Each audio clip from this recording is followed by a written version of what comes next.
Let's start. Thank you to all for our webinar participants. Now over to Dr. Muruganathan sir for your talk. Thank you, Dr. Sangram Brother, and I'm very happy, to talk on this particular topic of engagement of private sector in hypertension treatment and control. In fact, this is a long time my vision and passion, because being a private practitioner, I was interested in controlling hypertension in whatever level and whatever best we can. So this is the rare topic really, because we don't normally discuss this topic. I'm very happy there are about 180 delegates have attending, and I'm very happy that you are all interested, because if you are involved in this, definitely we can do much better. See, learning is always good, knowing is always good, but doing is what is important. Knowing is not enough if you are not doing. So doing is what knowing. So if you start, involve yourself in the hypertension control, that is something great. Especially on this Doctor's Day, let us pledge that we will all put our heart and soul in controlling communicable and non-communicable disease, whatever we can from our side. I'm also happy today the World Lung Foundation South Asia, Mr. Sanjay is with us. World Lung Foundation South Asia is doing a lot of programs, and they are, as Sangram said, they are interested in doing a lot of tuberculosis, cardiovascular health, and sanitation, environment, etc. My talk is going to be, the agenda is be like this: the background, hypertension burden in India, why private sector, the challenges and barriers, then what are the strategies we are going to adapt, the role of government, and then private-public partnership. And I will summarize what are the ideas to improve BP control and future goals and conclusion. Hypertension significantly increases the risk of heart, brain, and kidney disease, and it is the leading cause of death globally, claiming approximately 10.8 million lives in 2019, and most of them prematurely. Globally, the number of adults aged between 30 to 79 years with hypertension increased from 615 million to 1.28 billion in the last 30 years, with most of them living in low middle income countries. Even though hypertension can be easily detected and treated, the control is not there. That's a paradox. There are several gaps in the treatment cascade for hypertension: awareness, diagnosis, treatment, and control. Hypertension is silent killer, but we cannot be silent. We must make some noise and we must do something. The situation in India about hypertension: India's population is 1.3 billion, and estimated number of hypertension patients is more than 200 million. And our target is 25% relative reduction in prevalence of raised BP by 2025. Recording is not, you start recording. If you see, the awareness is 29.2%, and the people on the treatment is 16, and the control is only 12.3. So why we need BP screening in the community center? Hypertension is the greater population. Something wrong. Switch off the mic. Mute, please. You mute, you start recording. Please don't disturb again. Hypertension is a greater population burden. Screening adults to detect hypertension early and initiate treatment before the onset of target organ damage is highly cost effective. It's a major public health problem on cardiovascular health in India, and leads annually 1.1 million deaths, account for 10.8% of all deaths and 4.6% of all disability adjusted life years.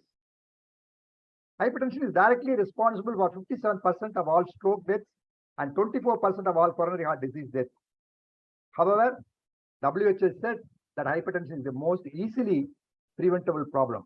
Though it is said easily preventable, in many countries, including developing countries and developed countries, this is not there. The World Health Organization also says If you reduce 2% reduction in diastolic, you can save 3 lakh deaths from CV disease. So that is why the importance of controlling and reducing the blood pressure. The World Hypertension League also made an increase in regular BP assessment and encouragement of widespread BP screening programs linked to a diagnosis and clinical management of hypertension to be among the highest of priorities.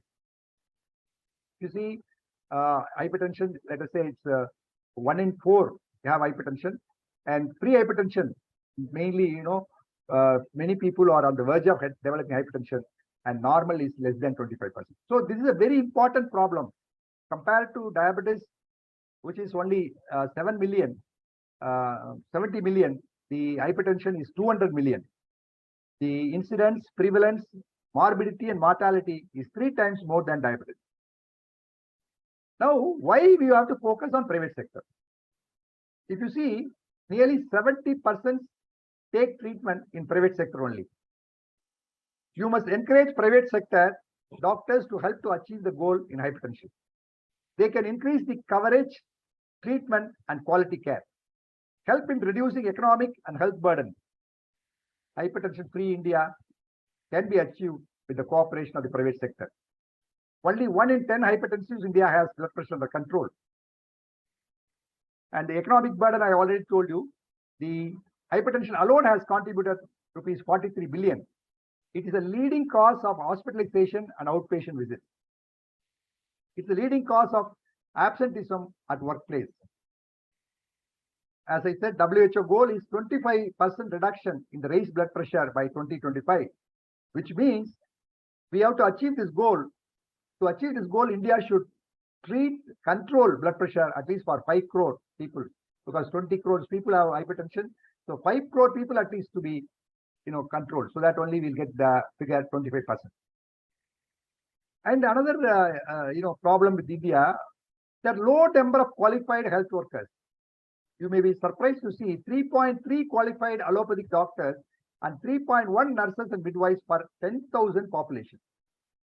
Only 11% of the allopathic doctors in government hospitals and 1 government allopathic doctor for every 11,000 population. It's compared to other countries is very, very less. And large urban-rural differences in the distribution of qualified healthcare workers. 77% of the qualified health workers located in urban areas, and the density is allopathic doctors 11.4 times and Ayush 7 times higher in urban areas. Larger presence of unqualified health workers, especially in rural areas. 19% of the doctors in rural areas only have medical qualification. A lot of quacks and non-medical people treating in villages. And you can see the number of doctors, allopathy, Ayush, and informal estimates. The population is divided in urban 33%, rural 67%. A snapshot in the private sector. You see, rural public health care is 67% in rural, 33% in government sector. And then in urban, 74% private care and public is 26. So overall, 70% of the patients are taken care by the private health care and 30 only by public health care. It's heterogeneous, like allopathic, traditional system, Ayurveda, yoga, naturopathy, informal providers like faith healers, quacks, chemists, indigenous healers, and types of facilities are small clinics, small hospitals, nursing homes, specialty hospitals, private medical colleges. 70% of the outpatient visits and 60% of the hospital admissions take place only in the private sector. In rural India, 67% of the health-seeking visits were to informal private providers. We analyzed the level of satisfaction by the practitioners with hypertension residing in urban field in JIPMER. We saw most of them taking treatment with private sector. They are almost 50% are happy with the private sector, whereas they are not very happy with public sector in the government hospital. Why? The reasons being no facility, no access, too far away, not aware of any facility. Technically quality, poor quality, doctor not available, drugs not available, health facility person often absent, no adequate infrastructure. And then non-technical quality, like you have to wait too long, big queues, facility timing not convenient, distress. So these are the reasons why people do not go to public or government and they seek treatment from private sector. What are the barriers in the private sector? Fragmentation of the providers and facilities, engagement of informal providers, poorly regulated unfair market and trade practices, no standardization of quality or cost, prescribers incentives like payments from companies making unnecessary expensive anti-hypertension medication, and then income from lab tests and referrals, lack of information on how patients are doing, levels of controlled practice, and lack of continuity of care. That's very important. Lack of continuity of care in most private sector, and predominance of unregistered practitioners as prescribers and dispensers. Hypertension specific, if you see lack of felt need for hypertension treatment, lifelong care versus episodic care. So hypertension treatment is a lifelong care, but people visit the private sector only episodically. Then barriers to access for hypertension management. The barrier is use of automated, semi-automated or unauthorized monitors. The solution is use digital devices adhering to proper conditions, and then the monitors should be cleared by authorities like ICMR or government, because unfortunately in India we have no validated BP monitors made in India. So my appeal to government as well as ICMR from the car is there to validate the BP monitors available made in India so that people can easily buy. And inadequate late maintenance, and then access to electricity and batteries. So you should ensure timely identification of issues with batteries or electricity so it can be raised with relevant stakeholders. And then the barriers to get medicines, supply shortages for many hypertension medicines, hard to accurately match demand and supply capacity. For some products, excessive fragmentation, too many manufacturers could lead to poor economies of scale.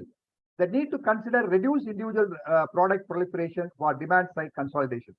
The supply of anti-hypertensive medicines is uneven between high-income countries and low-income countries, and also demonstrated that availability of cardiovascular disease medication was only 54% in low middle income countries, whereas 60% in upper middle income countries.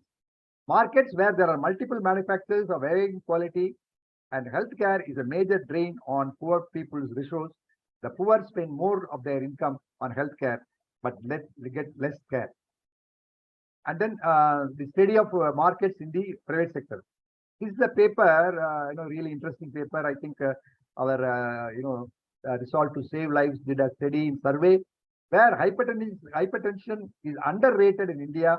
The private market sales volumes indicate high unmet need. Only 21.5% estimate proportion of adults with hypertension were receiving antihypertensive drugs from private pharma market per day in 2018. And SPCs, that's fixed combinations or the single fixed combination or most preferred drug class contributes nearly 40% total sales by volume. And SPC provide benefits to patients due to decreased pill burden, improved treatment adherence, and greater hypertension control. The prices of SPCs are comparable to the cost of individual single drug components. Sales data shows drug use may not be optimized as evident by high volume sales of beta blockers. Dissemination and uptake of simple standardized protocols can improve the quality of hypertension care and help consolidate the market. And in Madhya Pradesh, we did a study where only 11 private practitioners follow the protocol and 19 people don't follow. So that was the study. So we want to impress the private sector, follow a systemic protocol so that the control be good. Now coming to what are the strategies for working with private sector providers for better healthcare. Our aim of the strategy is that healthcare is right, that poor people should have access to improved quality of care. They should not pay exorbitant amounts to achieve this. The state should ensure essential services are provided to poor people, whatever the public-private mix of financing and provision.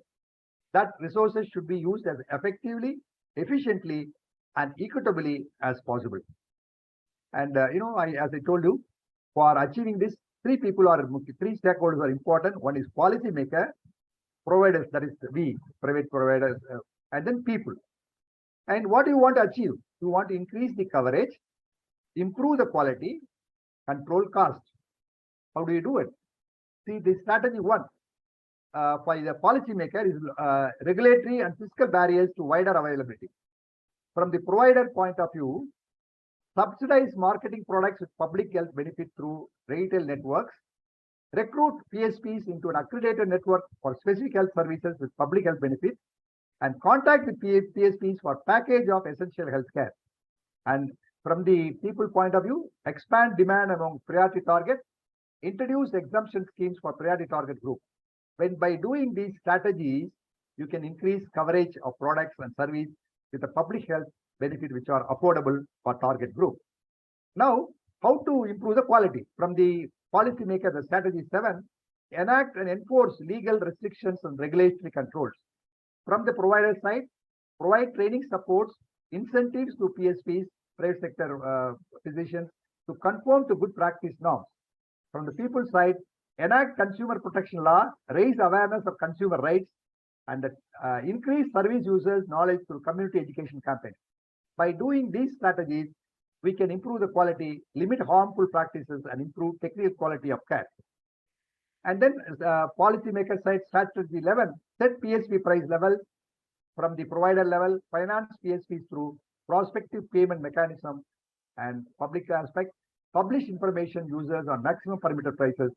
These three strategies control treatment costs for the users of PSP.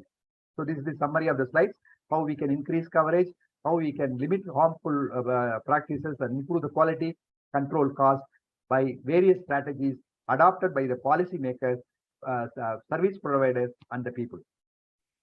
So I told you the main aim of this strategy is to increase coverage, public health education, increase awareness, opportunity screening, 18 plus years for early detection, improve quality of care, patient counseling, lifestyle education, treatment compliance, evidence-based protocols, avoid inertia, diagnostic and therapeutic, regular follow-up to ensure BP control. That is the quality care.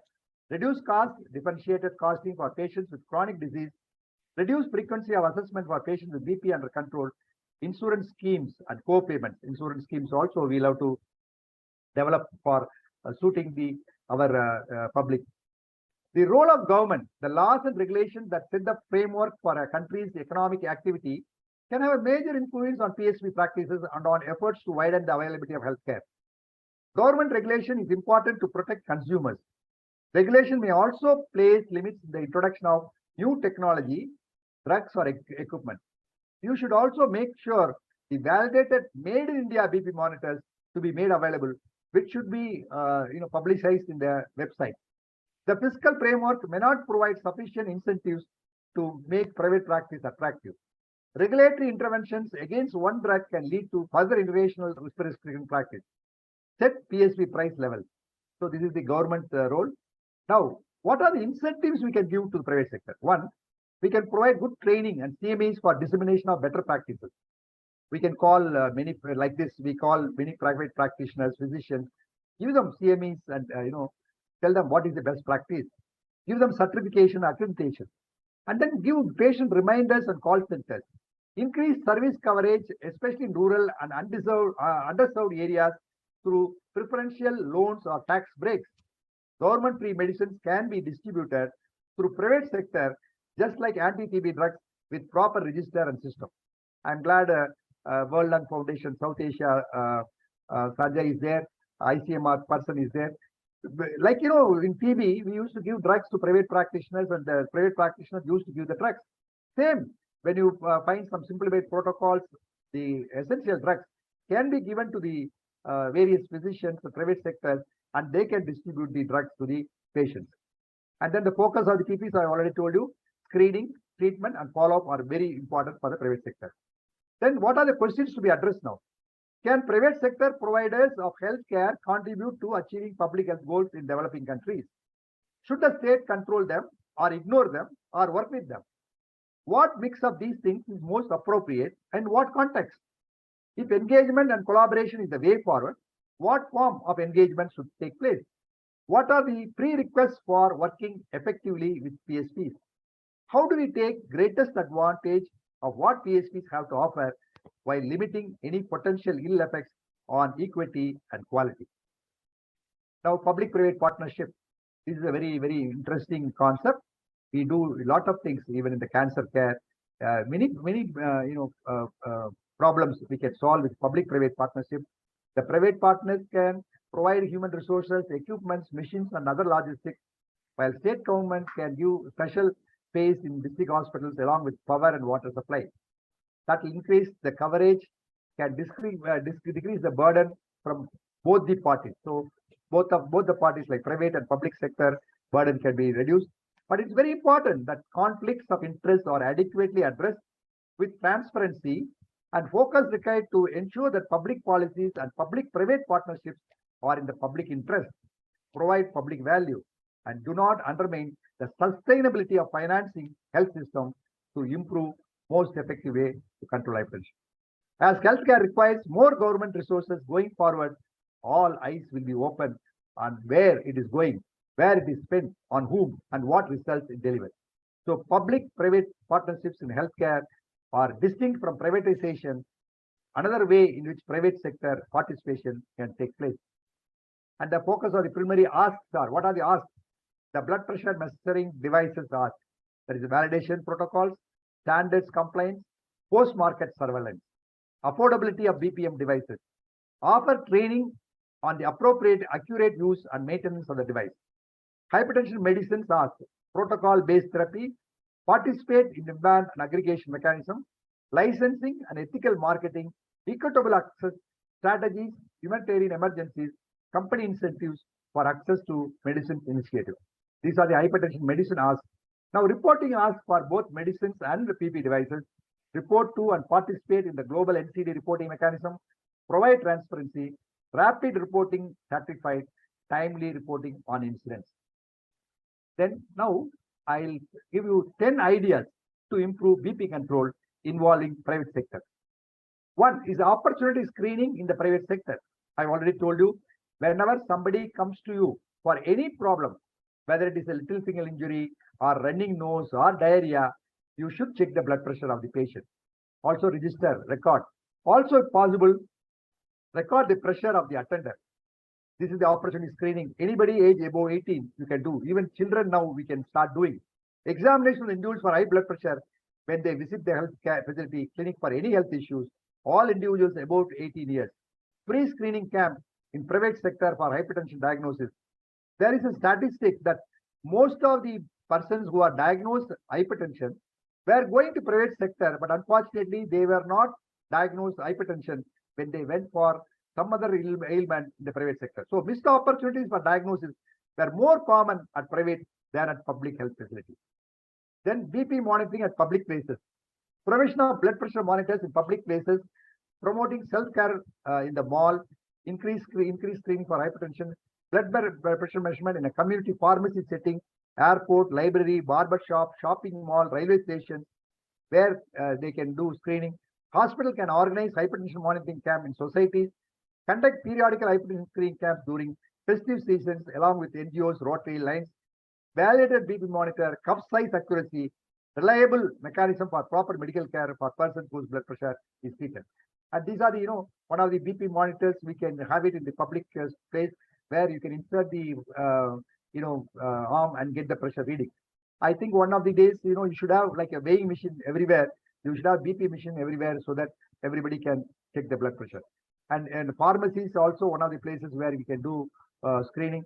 And this is a paper, International Hypertension Society, where I am the principal author, where I said barbershop, sustainability of blood pressure reduction at interventions-led barbershop, a systematic review. So this is my paper, which was accepted in 2021 May. And then paramedicals can be used, shopping malls, a very good idea to have shopping mall, where the poor husbands will be waiting outside. So whenever they have time, they can check the pressure. I'm sure many people will have more pressure when their wives and the family come with a bigger bill. And then this is the flat system. You have to have the flat office secretary have the BP monitor so that the flat people can check the pressure often. The Ganesh festival season, where we did the 400 medical representative, we trained them and we checked the blood pressure in Mumbai. And this is in the railway station where you have to stand international arrivals, airports, banks, for example, in the bank, if you give the monitors. Recently, I started giving BP monitors in the police station. And then in the corporate sector, The corporate sector, for their employees, they should have periodical checkups. And then I donated a one BP monitor to a vegetable vendor, and she started, checking the pressure of the people who are buying, vegetables from her. And then mobile van, you can have a mobile van to go around in especially rural areas to check the BP. And then community non-health workers using electronic devices, a validation study, this is in the Malaysia, that was a successful. And then medical representatives can be trained and they can be used for screening. And then you not only do pressure for 18 years, even adolescents, you can check the pressure. This is another paper. Now, what we should do, what we achieve by screening? First, you identify persons with high normal BP, pre-hypertension, advise preventive measures like lifestyle modification, early detection of hypertension, and management to prevent complication, to treat hypertension, target organ damage aggressively, to detect and treat associated risk factors, proper follow-up and suitable advice with documentation. And then third idea is advise lifestyle modification. You must talk, you must take some time, talk to the patient, weight loss, how regular physical activity, yoga and meditation. Also eating a diet that is rich in whole grains and fruits and vegetables. Why important to take vegetables at least 3 to 4 servings, avoid saturated fat, even small reduction in the sodium, salt reduction, reduce tobacco, reduce alcohol, quit smoking, cut back on caffeine. All these advices can be given lifestyle modification. I call them lifestyle modification, sometimes it's a lifestyle modification, because the leader of the house is the wife or the mother who can advise and make you walk, so that lifestyle modification is there. This is interesting staircase in one of the Western countries where the lift they don't use, they go by steps, because every step you walk, it makes a good music. So every step is a sa, re, ga, like that, it makes a noise. So people enjoy this by going walking. So motivate them to use the stairs instead of the lift. And then these are the things. So apart from these lifestyle modification, advise everybody to have a good hygienic sleep. Good sleep hygiene is very important. 7 hours to 8 hours of sleep is very important. And this is the protocol. See, the algorithm by WHO, they say 2 ways of doing it. One, single pill combination, SPC, where telmisartan, amlodipine first time, and then second time you increase the dose of amlodipine and telmisartan, and then third you add hydrochlorothiazide or chlorthalidone. And then other ways to give individual combinations, like give amlodipine 5 first, increase to 10, then add telmisartan 40, then add telmisartan 80. So either combination, separate monotherapy, or single pill combination. This is one of the examples what we are doing in the Resolve to Save Lives. You screen all the adults. Anybody who has got more than 140, 90, first prescribe lifestyle modification.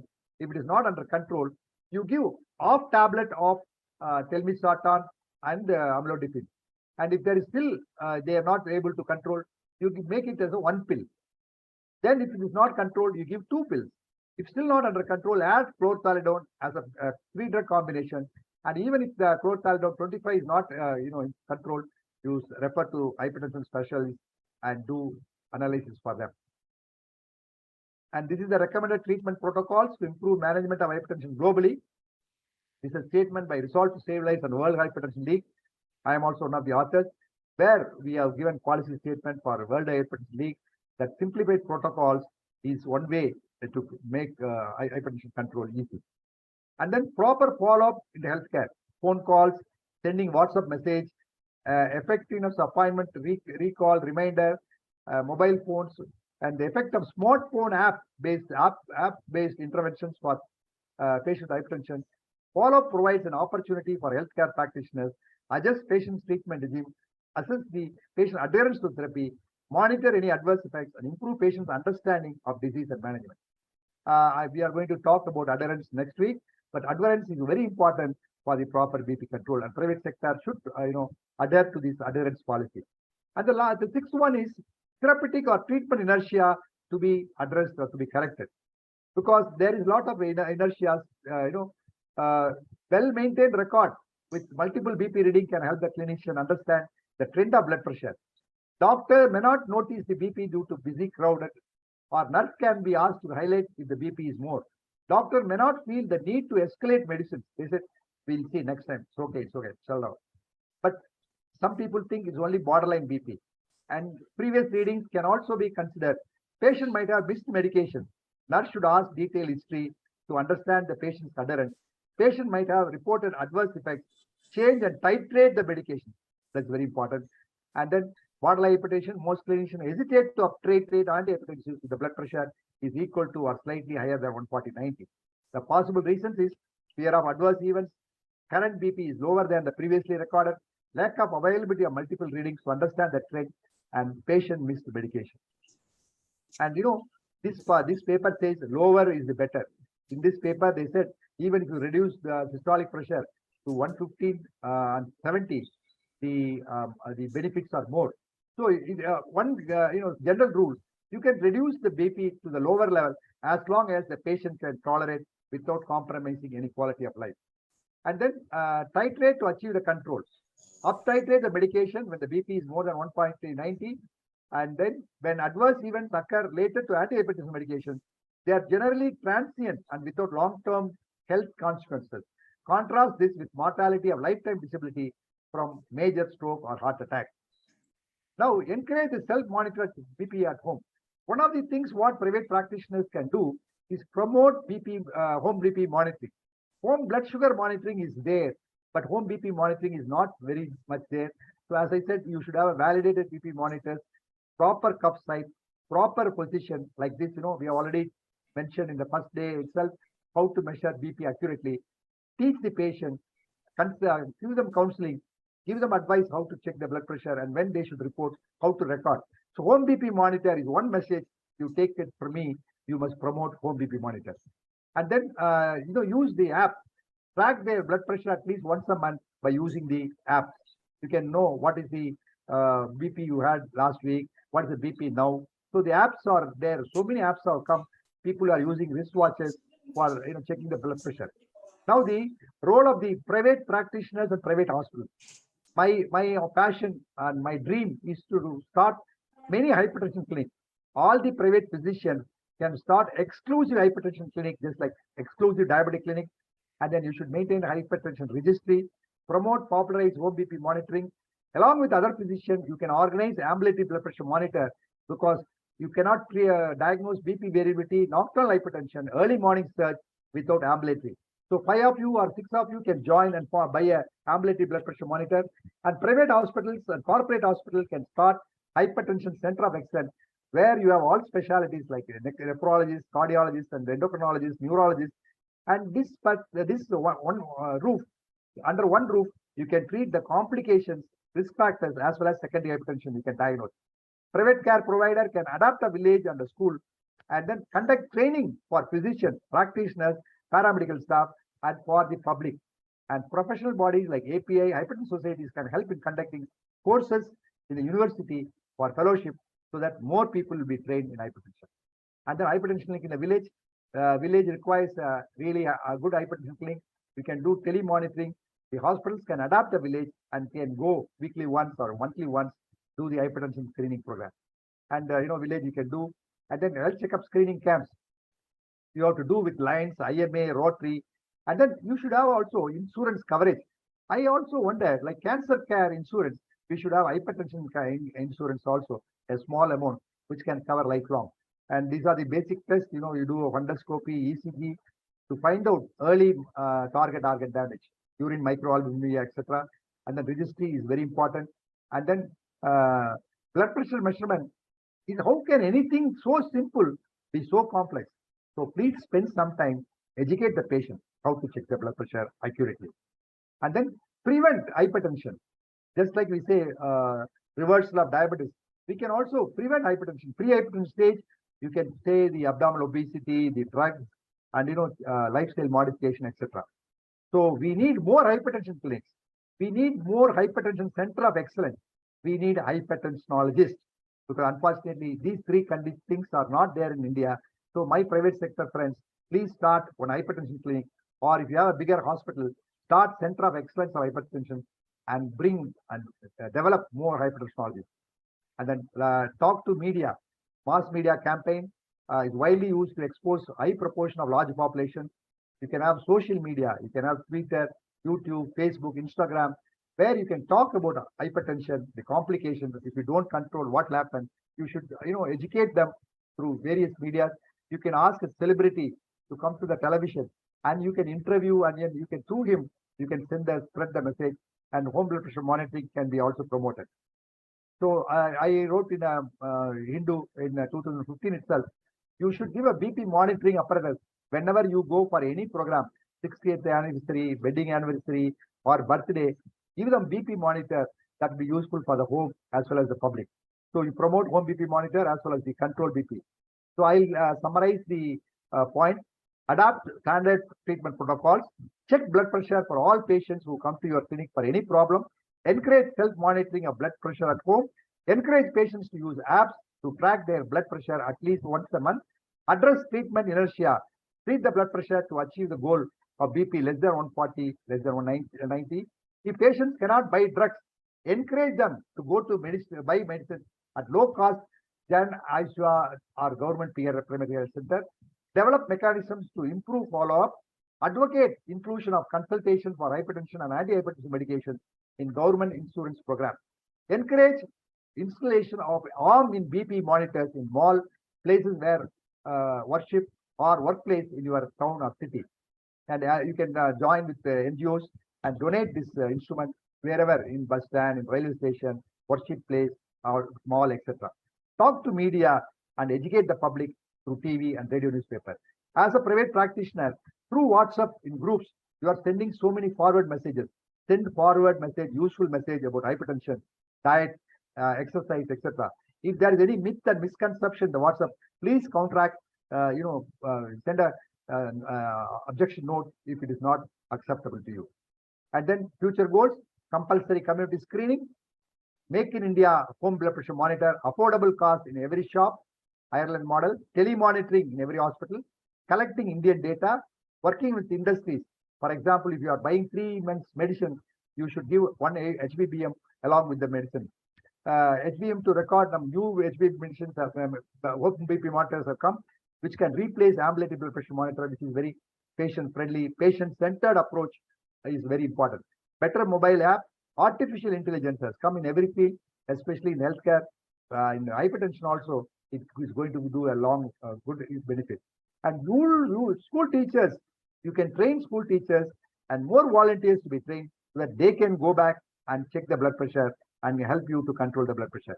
So more apps are developed now in the iPhones, Androids, everywhere. And then you should have a patriotic attitude towards healthcare. Every practitioner is like a freedom fighter.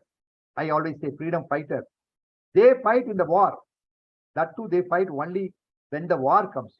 Whereas we fight every day, 365 days, all 24 hours, to reduce the infection, reduce the hypertension, non-communicable disease. And that will help you to reduce the economic and health burden of the country. And as a patriotic, what you have done to the country, if you contribute like this and reduce the health burden, reduce the economic burden, really you are a patriotic. And you are really better than a military soldier where they do war only when there is a war or conflict. But you are doing every day, every hour, fighting against the infection. And this we saw in the COVID time. So every physician can show their patriotism and commitment by putting their heart and soul to control hypertension, by creating awareness, treatment and control hypertension, reduce complications, death and disabilities. The aim of our healthcare system will be healthy India and happy India. So let me conclude. Improving access to medicine and health technologies products for the diagnosis, management, treatment, and robust health system is required, which includes good leadership, good governance, adequate financing. Effective interventions will require enhanced multi-stakeholders collaboration and commitment for a greater impact at country level. So control over diet, takes regular exercise, has time to relax, does the right toil in discharge of his duties, observes proper hours of sleep and awakening, balance in his actions and reactions, emotions and reasons, duties and rewards, conquers disease. So, ladies and gentlemen, we should also advise the non-medical lifestyle modifications also. And then learning is the beginning of health. Learning is beginning of health. Learning is beginning of spirituality. Today being the Doctor's Day, let us all pledge that we will contribute our dedicated service to the best of our ability to control this evil hypertension and make hypertension-free world, hypertension-free India. I once again thank the World Lung Foundation South Asia for giving us the opportunity to discuss and share some of our news so that we'll get this platform to motivate the young doctors and the doctors who can do really good work in the private sector to control the blood pressure, to control the communicable disease, to make the India happy. No beauty shines brighter than a healthy heart. Thank you so much. Now over to Sangram. Thank you, sir, for your thought-provoking, excellent, practical deliberation on topic today, covered exhaustively. So we go to the Kahoot quiz now before we have a discussion on the topic. Hello, I'm audible. Yeah. No, let us play the Kahoot and then we'll come. Sure. Game pin.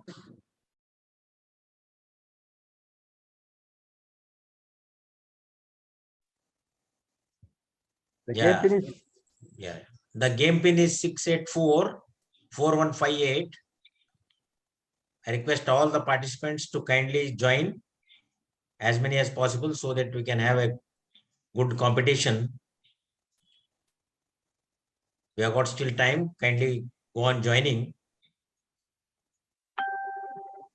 By now, you know, Bhubadi John has come from Tamil Nadu Medical Council. So we welcome Bhubadi John. I welcome our today's Tamil Nadu Medical Council member to observer for this virtual talk, sir.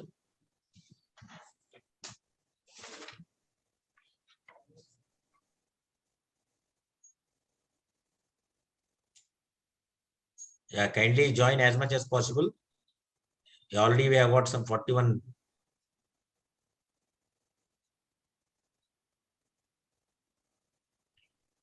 Yeah, all our old participants have already joined. Request few more to join so that we can have at least we are already some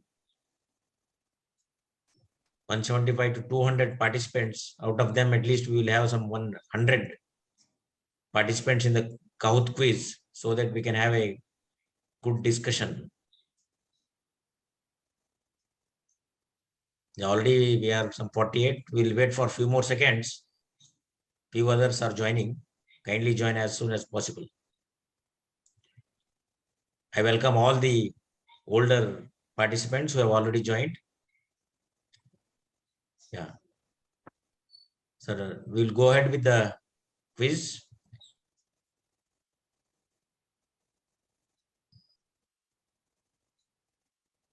The hypertension control rate in India is 5%, 10%, 15% or 20%.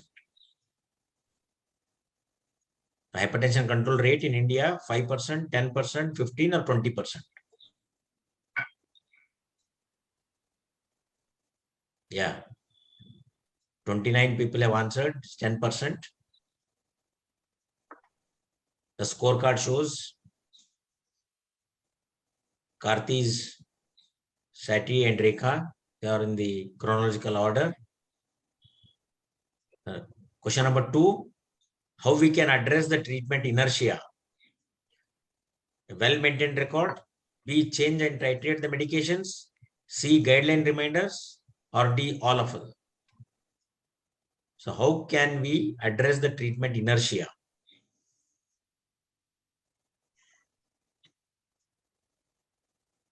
Yeah, all 49 people have answered correctly. I'm very happy, Yeah. Sangram. Yes, my talk was very effective. So at least 99% have answered correctly. Yes. Yeah. The scorecard shows again Karthi, Rekha and Sati in chronological order. Yeah. The question number 3. WHO global NCD target states that reduction in raised blood pressure by 2025. 15%. Yeah, question is correct, sir. Reduction in raised blood pressure. Yeah. What percentage of reduction? Is it 15%, 20%, or 25%, or 30%? 30%. Yeah.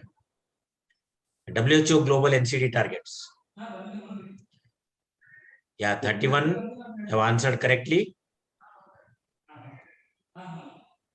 Again, the scorecard leading participants, again, Karthi, Rekha, and Sundar Pandit. The question number 4, the percentage of patients take treatment in private sector in India, 40, 55, 70, 90%. I think it should be 100% answers. Dr. Murunathan sir has clearly narrated the history of hypertension treatment in India.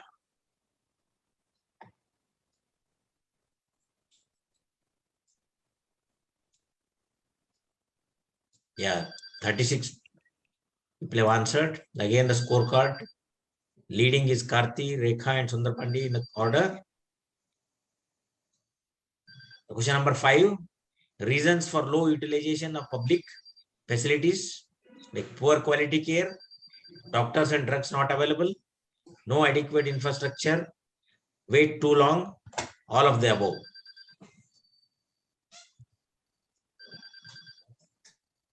The reasons for low utilization of public facilities, I think 51 have answered correctly. Yeah. That shows the clarity of the talk. Again, scorecard, Karthi, Rekha, and Sundar Pandit leading. Question number 6, single pill combination antihypertensive is most preferred drug class. What percentage contributes to total sales by volume? 10%, 20%, 30%, or the 40%?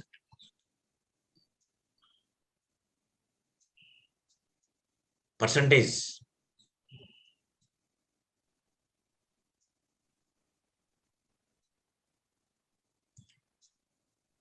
Yeah, for 40% only. 40%. This is a very good, very interesting survey done by the Resolve to Save Lives in the market. They found nearly 39%. They are only single pill combination. Yes, Yeah. Rekha. Again, the scorecard shows Rekha leading. The others are following. The next questions. Question number 7 being, objectives of inclusion of private healthcare system under hypertension control program includes the coverage, the quality, the cost, or all of the above. Private healthcare system under hypertension control programs.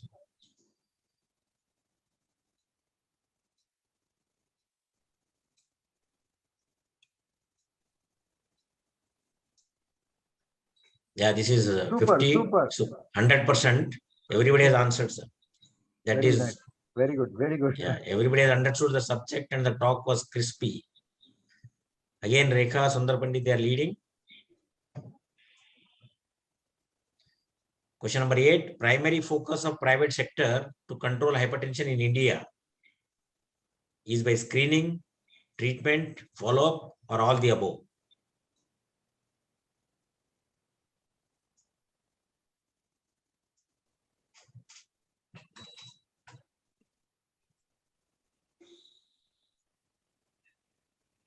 Yeah, 48 have answered correctly. It is all the above. Again, the same scores we maintained.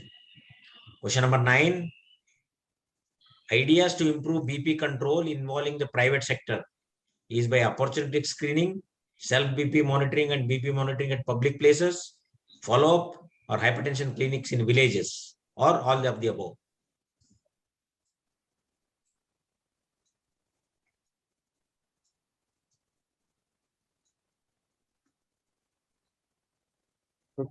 Yeah, 52. Yeah, all of the above. The again scorecard shows the same. Question number 10, last 2 questions. What are the barriers to access for hypertension management?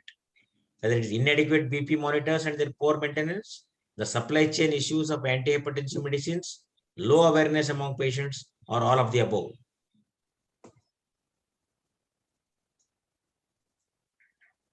Yeah, again 53, everybody has answered correctly. 100%. Yeah. Again, the toppers being the same. Last but one question, number of qualified allopathic doctors per 10,000 population, 2.3, 3.3%, 4.3 or 5.3%.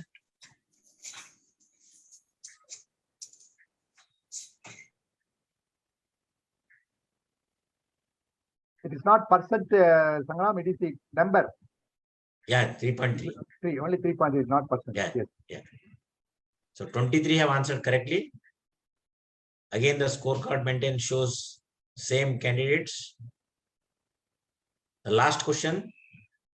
The correct picture of arm BP monitor at public places. A, B, C, D, which is good. Yeah. The BP apparatus you mean? Yes. Which is, yeah. Arm BP monitor at public place, which Yeah, can be easily installed and it can be useful. yeah. Yes. And this is the BP monitor which we are planning, which can be, self-measure. It can be kept in mall and other places. We are planning Yeah, that. Now the scorecard. yeah. Go ahead. Yes, the winners being Rekha being the top, second one Karthi, third being Niyal Sharif, and the runners Dr. Sundaram and Dr. Major. Congratulations to all the winners and all the participants who have participated in the quiz. Thank you. So now, before we go to the panel discussion, I request our panelist, Dr. Prabha Kaur, for your comments on the topic. What all Dr. Muruganathan has covered. Your comments, madam. Over to you. Thank you, sir. Thanks for the opportunity. I don't have much to add because sir has beautifully covered all aspects of how we can engage private sector to improve hypertension control. All I want to say is that we really need to take it on a war footing, because it's very sad that a disease which is so easy to treat and which has very cheap medication. So we have one of the lowest cost medication available in India compared to many countries in the world. So in government sector, when they do large scale procurement, it's costing just about 200 rupees per patient per year. Even if they buy in private sector, the cost is slightly more, but much lower than what it will cost anywhere else in the world. And despite that, it's really sad that only 1 in 10 have their BP controlled. And as you all are aware, we constantly hear stories of people dying in their prime years, especially in 50s and 60s. Recently, there have been many of these heart attack deaths very much highlighted in the media, including an actor who died in Karnataka. And there was another death of a prominent, I think, a musician I guess in Kolkata or somewhere. So many of these are preventable deaths. Like there are few which come into media, but there are so many others there who are dying due to a disease which we can easily control. And today, on this Doctor's Day, I really request all the amazing doctors who have taken time so late in the day to take this into a mission mode and see how is it that they can contribute to just getting more people under treatment, and not just under treatment, making sure they stay on treatment. Because one of the biggest problems is people keep falling out of treatment and they just think that my BP is controlled now and I don't need to take medication. And to achieve that, I think we need to get all the stakeholders together, as sir has rightly pointed out. But I think we need to have more brainstorming on how to really get all the stakeholders together. We keep talking about it, but we haven't progressed to listing 1, 2, 3, 4, 5, how to really do it. But you, in your own capacity, whatever possible, I just urge you all that you really have that power to save so many more lives, and don't let that opportunity go away. Thank you, sir. Madam, are there any ICMR guidelines to follow or any projects to be taken for the blood pressure? Sure. Yeah, so I think many of you might be aware that in India, we have been working for more than 5 years now. And as part of a partnership between WHO India office, ICMR, and several experts. In every state, we engage several experts, both from government and private sector and state governments. More than 25 states have already developed their own treatment protocols. And these protocols are in alignment with whatever is recommended in the recent WHO hypertension treatment guideline, which I think was discussed in the last webinar. So I request all doctors can look at the protocols which are being followed in their own states. And even if you feel that these protocols, you do not agree with that, I think the WHO hypertension treatment guideline also give you multiple options of protocols which you can follow in your own practice, especially if you are in a teaching institution, if you are having PGs and others whom you are training, you can encourage them also to follow some kind of protocols so that our overall treatment coverage as well as control will improve. Thank you. Any state-wise guidelines or any state-wise projects which have been allocated from the ICMR? Yeah, so under India Hypertension Control Initiative, which Dr. Muruganathan is also one of the experts, wherein we work with the state governments to develop standard treatment protocols and then to make low-cost drugs available, the drugs as per the protocol available up to primary healthcare centers, and also what we call now government has health wellness centers, wherein there is a trained nurse. So once a doctor has prescribed, patient can also collect their medications from health wellness centers. So this is again an initiative involving all these partners which I mentioned, which is currently operational in more than 100 districts, and definitely few districts in every state, nearly every state are involved, except for a few northeastern states, which are just getting started.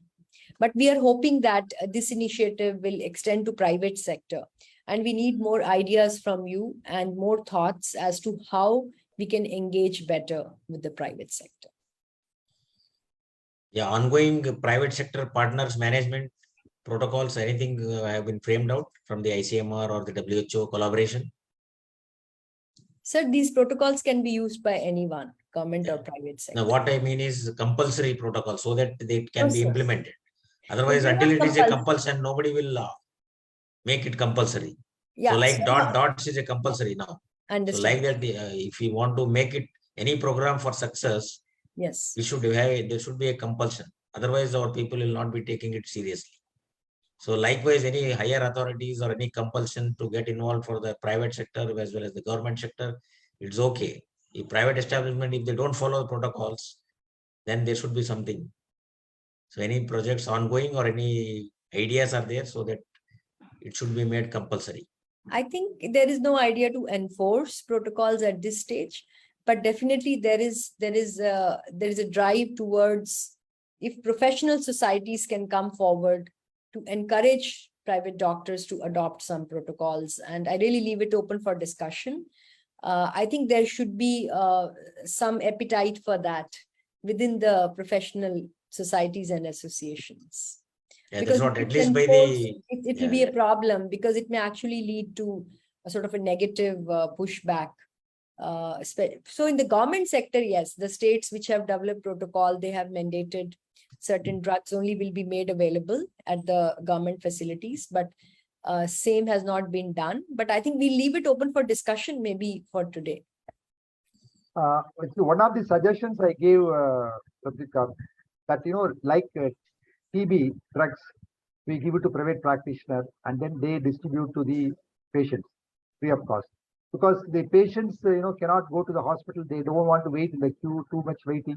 So they come to the private doctors, and if the government can supply a set of drugs which are approved in the state for a 2 months or 1 month supply. So somebody comes, we can make a registry and then give proper reporting, so that will be easier for the patients to come to the doctor and get the drugs. Like TB. Yes, I agree with your idea, sir. And I would strongly encourage that this idea should be shared with the government stakeholders, and we could think of how we can get this across to various policymakers and at least start some sort of a dialogue as to how this can be done. And one more thing is, in India, we don't have any Indian manufacturing validated BP monitors. If you go to the website, you can see only the internationally manufactured BP monitors. So I think the ICMR should take the lead, because I was talking to Meenakshi of ICMR sometime back. We should ask the manufacturers of India to bring their BP monitors, and you give the validation and then say, these are the validated monitors available in India, so that it's easy for the physicians and practitioners to buy those machines rather than going to the international market. Yes, I agree, sir. Actually, there is a need for national level consultation on this. And as you rightly said, we should get all the stakeholders together and try to see if there are some dealers who are willing to have their BP monitors go through the validation process, which has been set out by the various international agencies. Currently, I understand that, most of the validated BP monitor are imported, and that's a barrier because the costs are high. But the problem is that Indian manufacturers feel that they don't need that to sell it because it's getting sold anyways. So I think we need to increase awareness, but we need to increase awareness among doctors as well. That then it will happen. In that case, yes, the government should enforce. They should, sell only validated BP monitor. They should not sell BP monitors which are not validated. So I think government role here, enforce a strict, stringent action for a monitor which is not, validated. Otherwise, it will give a false reading, and then it leads to a lot of health issues. So I think government has to play a big role in this. If not in the distribution of medications, at least controlling the validation. You should, make sure we should give a recommendation to the government to call for the BP monitors. If the rule comes, then everybody will come to you and give validated. For example, in our, banyan industry, IST qualification is there. So the people go and then give IST mark. So like that, BP monitors also should be having some IST quality and then some, registered trademark that is approved by the government of India, like that. I think that is one more thing which I think we should do apart from validation, is enforcement for the good BP monitors, because everyone cannot afford to buy the monitors which are available in other countries, which are only validated. Agree, sir. Agree with you. Sanjay from World Lung Foundation South Asia, as a is a stakeholder for in a different angle. Do you want to suggest, or do you have any questions? Well, my only say it was an eye opener, and I was listening to it carefully with what everybody said. And what I feel, the awareness has to be on a larger forefront. We are, as a stakeholder, working with RTSL to create greater awareness on social media platforms for the silent killer, and much more needs to be done. And as you rightly pointed out, on certain protocols or certain benefits that could be offered to the private practitioners, to like a simple thing like making testing of the blood pressure moment you enter the doctor's cabin as mandatory, and he recording it. So that is a big thing which all the doctors have to be told about. That goes a long way. I really don't know about the how effectively that can be monitored, in the sense that when I go to my doctor, he makes a note on my prescription that this was the blood pressure on that particular day. Now, how does one record it into a kind of a registry and make the doctor convinced to put a record in some kind of a registry against a name is something which should be considered very strongly. And I think, well, I have not worked towards it, but one could actually look at some kind of a small application which can be shared with the doctors, where they have to just punch in the name. I don't know, there are like the application like Pratco. I have seen one or two doctors use it. That seems to be capturing a lot of data. If that kind of data can be shared, that would be good. Yeah, Sanjay, in my slides also I showed the doctors should have the registry. And also now the apps have come. We have developed some apps also. Pradeep Kar can throw more light on that. That app's got facility. Doctor need not take the pen and paper. It's easily registered, and it also gives the previous reading so that you can titrate. Suppose the BP was earlier also 140/90, and even now it's 140/90. What you should do if there is a difference in BP variability? All those things are there in the app, which I think if everybody can be using this app, sooner or later we are going to introduce the app. Pradeep, can you show some light on the apps Yes. which we are developing? Yes. Sir. So I think you all can check. There's a website simple.org, which is an app that is used under the India Hypertension Control Initiative. So this app is currently mostly used in government facilities by nurses. It just takes 20 seconds to enter a follow-up visit, and it takes about less than a minute to register a patient. And but we can make this app available to private sector. If there is an interest expressed from various practitioners, it can be given free of cost to you. What it can help you is keep a directory of your own patients and also track whether they came back or not. So we also use through this app, we do send reminders, and we try to, even you can use calling within the app. You could make calls if you have anybody, available who could remind them about appointments, but at least you can easily send messages. What we find is that one of the problems is that most private practitioners are too busy to document. So apps like this can make it very easy for you, and you could give it to your assistant who could do this for you. You don't have to even do it yourself. Or if you are a tech savvy person, or you can do it on an Android phone, it just takes you 20 seconds. Patient can also download. There's a patient side of the app, wherein then patient will also be able to see what medication they're on, and you may forget, they may lose prescriptions, but you will be able to see what you had prescribed the last time. So I think we are exploring if this can be used by the private sector. Currently, there's a demo version of the app which you can just install and play around. Like you can sort of put your own BP into that, but to use it in a more systematic way in private sector is something we are happy to explore. Thank you. Yeah, that's one point I thought you will bring it so that people will be interested to do. The other point which I thought I should ask you, what about the insurance? In what way insurance can help? Very good point, sir. So we find that it's very strange. Government is spending lakhs and lakhs of rupees for every patient for hospitalization for a heart attack, or for them to undergo a cardiac procedure, but they're not willing to spend, let's say, 200 rupees per patient per year. I mean, the amount of money that you're going to save by treating more hypertensives, because you will be spending less on their treatment of heart attack and stroke. But for some reason, there is a political will for complex procedures, because I think it's also because it's more highlighted in the media. Like, you're treating heart attack. It's something very glorified, but treating hypertension is not glorified enough.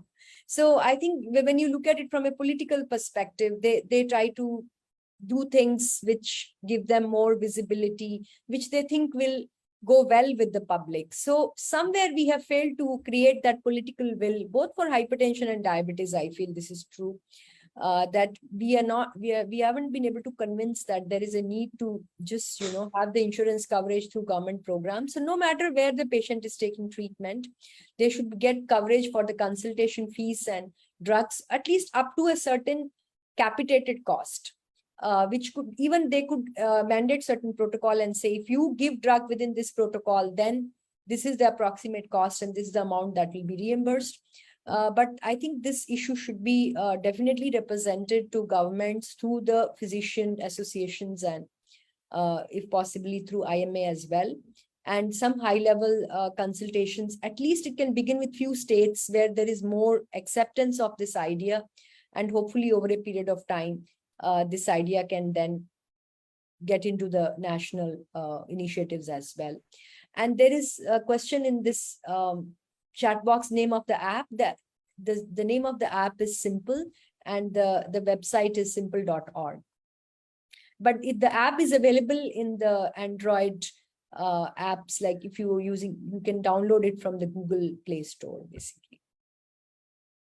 Thank you, sir. Yeah. Sangram? Yeah, the data to get at the rural level is very difficult. A private sector, we are able to have it. Until unless can we make this a national program, NCD national program. Can you recommend Government of India should take up this as a project, National Communicable Diseases Eradication Program? Then only we can get the data and everything at the rural level. What is your take on that, sir? So Government of India already has a national program. It's called NPCDCS, National Program for Control of Cardiovascular Disease, Stroke, Cancer, and all of that. The thing is, the program has not taken off fully everywhere in India very well so far. Part of the reason being, generally there is less focus on non-communicable diseases. Always other things take priority. Like now COVID came 2 years, we all forgot that there are people who have hypertension and diabetes. So there are other things, and generally earlier in the government sector, because there was more focus on maternal and child health. So although the NCD program is there, it's yet to really make its impact. So what we really need is that we cannot just depend on the government program, is what we feel, because even in the rural areas, people are not necessarily always going to the government facility. So even if you, let's say, provide treatment in all the government facilities in India, it will not treat more than 50% of the patients. But what about other 50% who are likely to either go to informal providers or to private sector? So we need government program, yes, but we also need engagement of all other sectors. Only then we will be able to make an impact. So, I mean, even that, there was a question about this, how much reduction in BP goal? So 25% reduction, but actually translates into treating and controlling blood pressure of 5 crore Indians. So imagine if you have to treat and control blood pressure of 5 crore Indians, more than what it is already. So it's a huge task. I don't think any sector will be able to achieve it alone. Thank you. What is the update on this wellness program being started at the government level, madam? Yeah, so that's a great initiative of Government of India. The health wellness centers cater to 5,000 population, and there is a nurse who undergoes a specialized training and who have been taught to check blood pressure, monitor sugar, and then if patient is already started on treatment by a doctor, then she can replenish the medication, like they can collect medication according to the same prescription every month, or she, in some places, teleconsultation is also available now, especially during COVID, it has picked up a lot.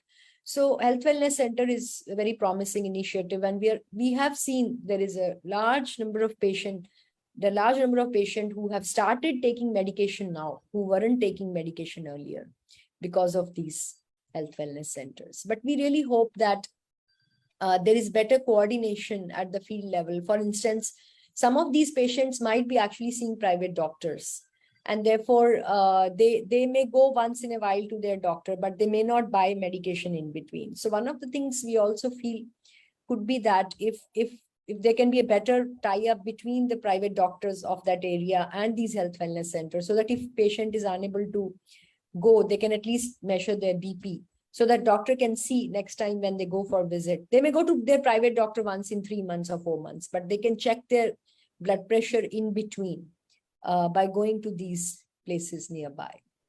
Or even sugar also, they are trying to make sure they also have a glucometer available there.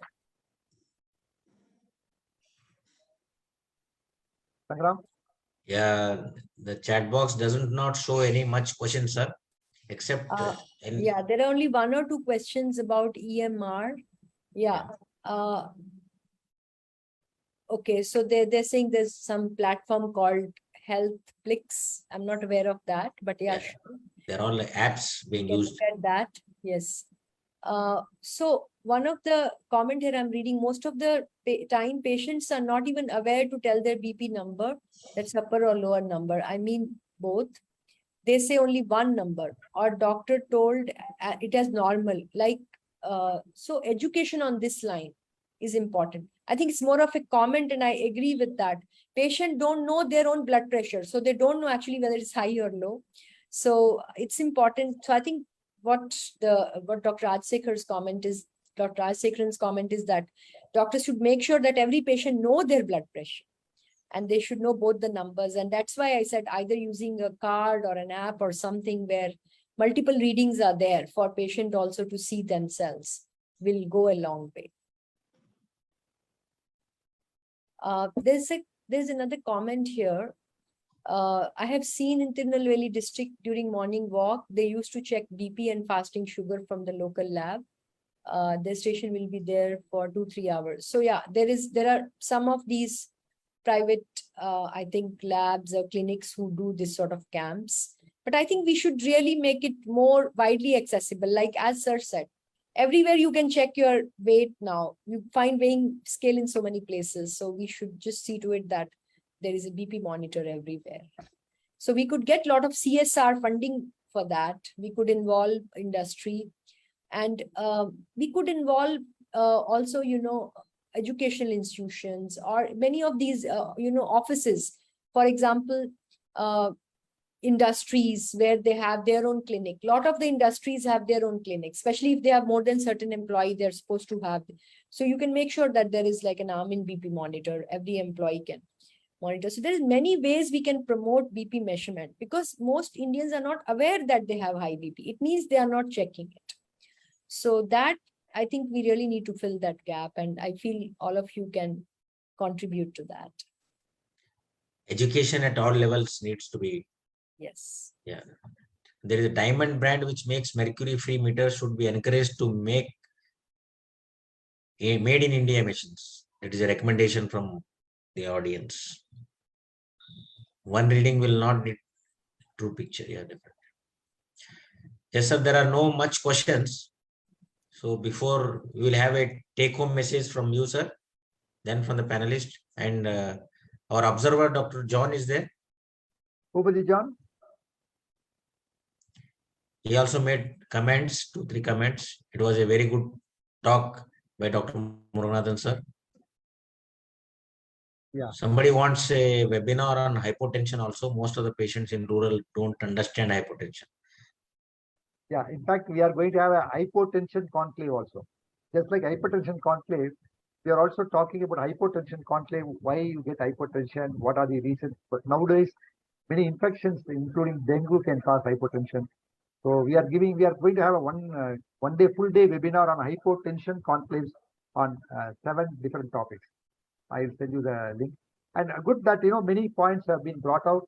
And I think as a, team, we should approach the government and give these following suggestions and make the associations like what Pratik said, API, Hypertension Society, IMA, all those associations also should, make the protocols and then make everyone to follow simplified protocols. And most importantly, they must make doctors understand hypertension is a very, very special problem. See, many diabetics clinics, they do only diabetics. They don't do anything else. Just like that, we want somebody who can exclusively talk about hypertension only. And then, promote hypertension specialists. There is no term called hypertensionologist, the dictionary in the internet. So I always tell in the internet, I'm international also, I made a noise about hypertensionologist. And I think we are also introducing this term in everywhere. So I'm really happy that at 10:30, we see more than 120 patients, doctors there on a dry topic like this. That means everybody is interested. Everybody wants to contribute their, service to the society. The only way you can do the service is make sure all your patients, follow up regularly, do the control, and make them understand the hypertension is a lifelong disease. And controlling hypertension, you can prevent so many complications. Thereby, you can definitely do a good thing for the country, and you can show patriotism by really achieving this. And you, as a military warrior, can also save lives and improve the burden of the country by doing and providing good health service. So please take care of your patients. Promote home blood pressure monitoring. Have 3 different cup sizes and have validated monitors. Every one of us have only one cup. If somebody comes with obese or thin, we don't have a proper cup. At least in our clinic, let us tag validated BP monitor, have 3 different cups, and then make sure you promote the home BP monitor everywhere. And whatever suggestions you have, please write to me or Pratik. We can represent that as the association to the government and make sure we get the validated BP monitor. We will include the insurance. We can also enforce law for validated BP monitors available in India. So these are some of the suggestions. I think if Sanjay has got any suggestion or any message he can give, otherwise Pratik can give the last word. And I have already noted down all the points. Now Sanjay, anything you want to say, Sanjay? Anyway, first of all, thank you for promoting this webinar and helping us. Sir, thank you very much for helping us getting this webinar into position and disseminating this information, which is required to a large extent. I would leave the final note to Dr. Kaur to make the concluding statements, please. Dr. Kaur. Thank you, sir, for the opportunity. I'm really energized to see 100 doctors sitting at 10:30 in the night on a Friday. I think Dr. Muruganathan only can do this magic. I don't think anyone else can make that happen. Really excited that you all wanted to discuss this topic, so that's very encouraging. And just remember, as sir said, that if there's one intervention you can do which will save maximum number of lives, it's going to be hypertension treatment, because that is the biggest killer in our country. So let's remember that every time you see someone with high blood pressure, just make sure that you somehow convince them to stay on treatment, keep following them up, keep bringing them back into your practice, and spread the word through media, through all possible sources, that everyone must check their blood pressure, and if high, take medication regularly. And by doing this, you are going to save millions of lives.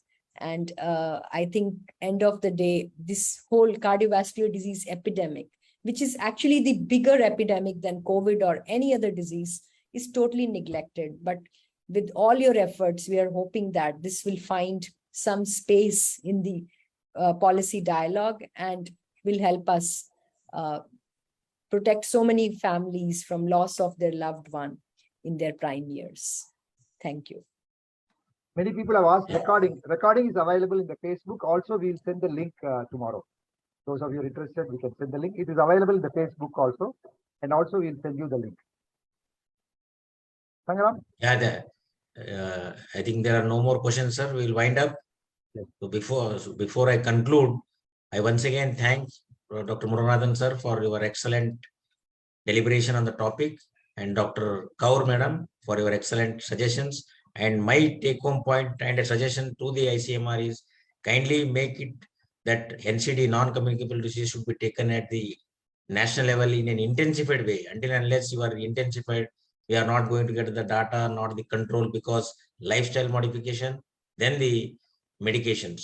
So these are the two things. Lifestyle modifications people are doing, but pharmacological therapy is yet to start, because diagnosis is not done early. Proper medications are not being taken regularly. So awareness is the goal. So we hope that Government of India should make it stringent rules for NCD. Otherwise, we are going to have a lot many complications like cardiac, diabetes, hypertension. So nowadays, everything is NCD, nothing else than NCD. Thank you once again for all the participants who have participated from whichever place you have joined. And I thank all the panelists and the speakers for making this event a wonderful session, a thought-provoking talk by Dr. Muruganathan, sir. Good night. Stay safe. Thank you, one and all. Thank you, madam. Good night. Thank you. Good night. Thank you, everybody. Thank you. Thank you so much, sir. We will meet next Friday, our webinar on adherence and concordance on hypertension. On next Friday, 9 p.m. Thank you.